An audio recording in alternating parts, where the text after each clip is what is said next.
¿Sabes tú cuál es el don más grande? Te voy a contar una historia.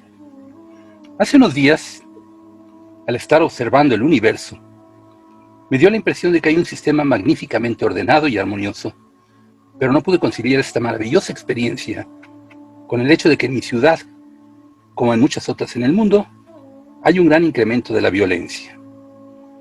No pude entender el por qué dentro del plan divino, supuestamente perfecto, existen cosas tan terribles como asesinatos en serie, mutilaciones y crímenes bárbaros. ¿Cómo encaja esto dentro del plan de desarrollo de la conciencia de Dios? ¿Cómo es que se permite esto? Ellos, los guías, guardaron silencio por unos segundos y aclararon. No sabemos si hemos comprendido tu pregunta adecuadamente. ¿Te refieres a si el plan divino incluye también aspectos negativos como las masacres, o si Dios también contiene la negación de sí mismo?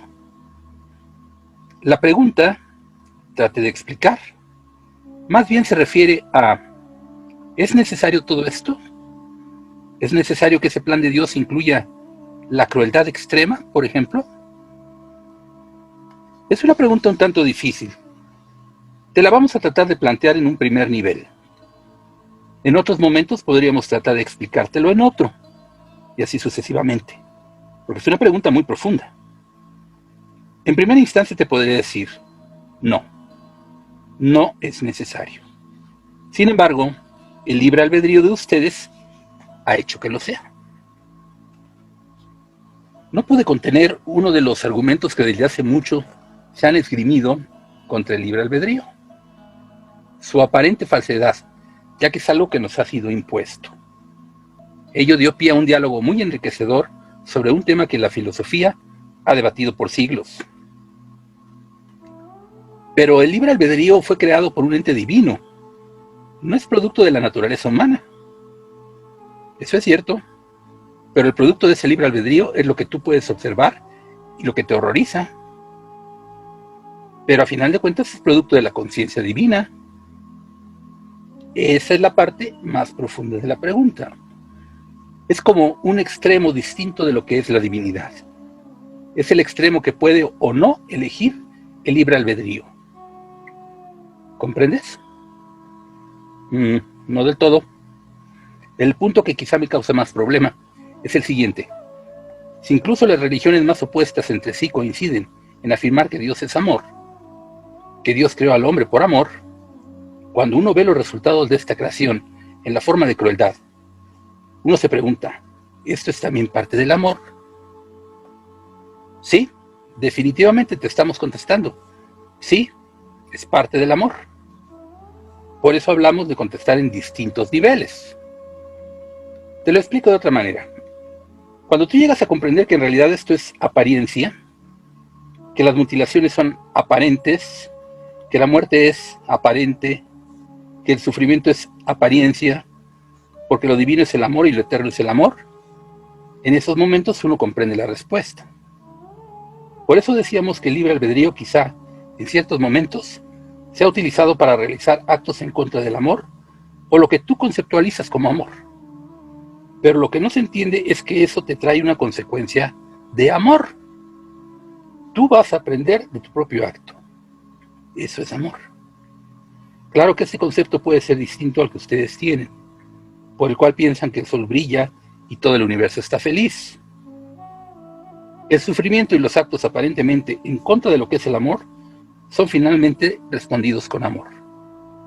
El castigo mismo es amor. Todo es amor. ¿Comprendes?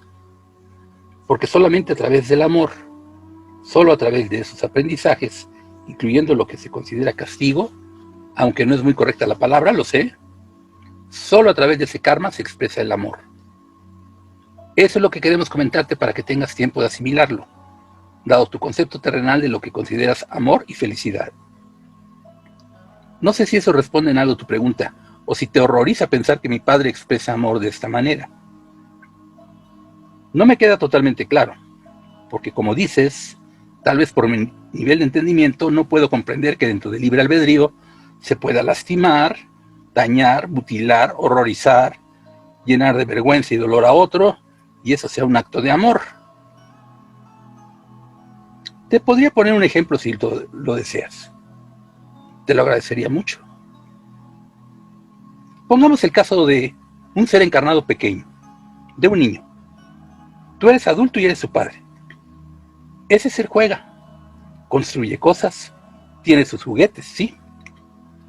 Los construye y luego los destruye con mucha hazaña, con mucha ira. Tú como padre piensas en el juguete que destruyó y en el sufrimiento del juguete que destruyó, o piensas en sus lágrimas cuando ves que está destruido y piensas que ha aprendido algo sobre la creación y la destrucción. Pero en este caso el juguete no siente. En el caso de los humanos esto genera un dolor muy grande. Yo me preguntaría, ¿por qué un padre que se supone perfecto permitiría que sus hijos tuvieran una característica como ese libre albedrío y dentro del cual se incluyera el lastimar a otros? Eso es lo que no puedo entender como un acto de amor. El acto de amor. Sé que te está resultando muy difícil entenderlo en estos momentos, pero te puedo decir una cosa. El juguete no siente, y tú tampoco sientes, aunque creas que el sufrimiento es algo eterno y real. Es lo más irreal del mundo. ¿El sufrimiento? Sí, el sufrimiento, el dolor. Es algo que no es lo eterno. Puedo entender que no sea eterno, pero no sé que no sea real. Dentro del mundo humano es nuestra realidad. Oh, querido, el sufrimiento es un medio. Es solamente un medio. El sufrimiento es solamente una forma de llegar al aprendizaje. No cumple otra función. Es apariencia. ¿Comprendes? El dolor, la mutilación, la sangre, toda esa apariencia son los juguetes del niño. ¿Comprendes? El amor de mi padre es el que dice, aunque destruyas, te amo. Aunque destruyas, aprendiste. Vuelve a mí más grande. Aprendiste a destruir y a crear. Aprendiste, lo sabes ahora. Sufres porque destruiste.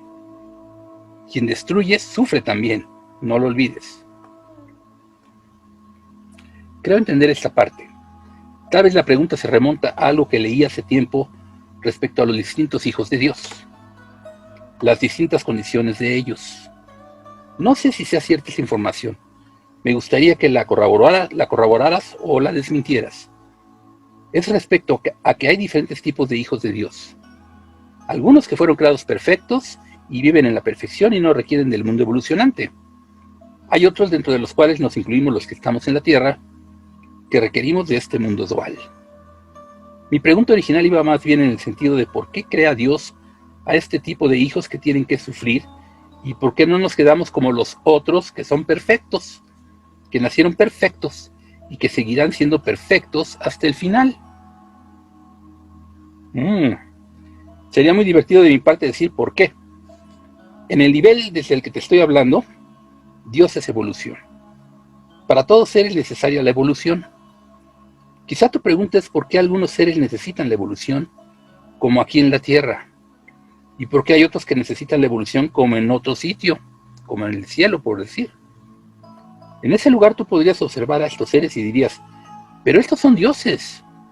Y en efecto, uno podría pensar que son dioses que caminan, que actúan, pero te diría que aún ellos también necesitan de evolución, de otro tipo, pero la necesitan. No sé si te refieres a ellos o te refieres a los seres elementales cuando hablas de seres perfectos y de seres imperfectos. Pero te diré que hasta los elementales tienen su evolución. Tienen sus eones, donde ellos cambian y van modificándose. Cuando hablas de seres perfectos no me queda claro a quiénes te refieres, pero desde mi sabiduría, desde mi humilde conocimiento, no podría decirte por qué Dios ha creado distintos tipos de evolución. Te podría decir que estando en la Tierra, puedes aspirar a una evolución donde los seres lleguen a ser, bueno, tú les llamas perfectos. Yo les diría con distinto tipo de evolución. Y ello es así porque son distintos planos, distintas metas las que se persiguen. Son distintos los tipos de creación, son distintos los caminos que se han realizado, y no descartaría que tú en algún momento, llegada una cierta fase de tu evolución, preferirías encarnar nuevamente en la Tierra y no en un planeta más avanzado. ¿Comprendes? Dios es evolución, es amor, pero sobre todo queremos que les quede claro que es evolución continua, evolución y movimiento continuos. Comentaba esto porque en el libro El Testamento de San Juan de Juan José Benítez se menciona a esos seres perfectos, o perfectibles tal vez, y me llamó mucho la atención una frase del libro que dice al respecto de estos seres: son perfectos por el amor de Dios. Criaturas mortales vosotras del tiempo y del espacio, lo seréis por vuestro amor a Dios. Siendo así, nosotros tendremos que ganarnos el estatus trabajando y consiguiendo el amor, desarrollándolo. Esa era la distinción que quería resolver y saber si hay dos o varios tipos de seres creados por Dios, cada uno de ellos con sus normas, sus reglas, por así decirlo, y si nosotros solamente fuésemos una forma del tipo evolucionante, sometidos al sistema de la dualidad, para conocer a través de la oposición de las cosas. No sé si me doy a entender. Sí, ahora está más claro. Pero mira, tú hablas como si Dios o el Creador no te amara. No creo eso. Creo que nos ama. Pero lo que no logro entender es el método que empleó con nosotros de hacernos conocer su divinidad. A eso me refiero, más bien. Pues el método no lo eligió él, lo elegiste tú. Pero yo soy un producto de él. Ajá. Pero con libre albedrío. Pero el libre albedrío es una parte que él eligió para mí. Pero estás usando tu libre albedrío. Si estuvieras usando su libre albedrío, no sería tuyo. ¿Eso quiere decir entonces que el libre albedrío es real? ¿Tiene acaso un poder tan grande que ni el mismo creador puede obstaculizarlo una vez que lo ha echado a andar? ¿Sería así? Es enorme. Su poder es enorme. Puedes crear a través del libre albedrío. ¿Comprendes? Si te hubiese dado un libre albedrío que él pudiese controlar, no sería libre albedrío. Entonces el hombre se constituye en un verdadero ser creador a través de su libre albedrío y puede dar forma a todo lo que hemos comentado anteriormente, bueno y malo. Así es. Por eso te hablaba del padre y del niño. Pero no podía entender el alcance de la libertad que se nos ha dado a través de este don. Me queda ahora mucho más claro, y les agradezco mucho su paciencia y su tolerancia. Estamos seguros que muchos de ustedes piensan que Dios crea hasta por diversión.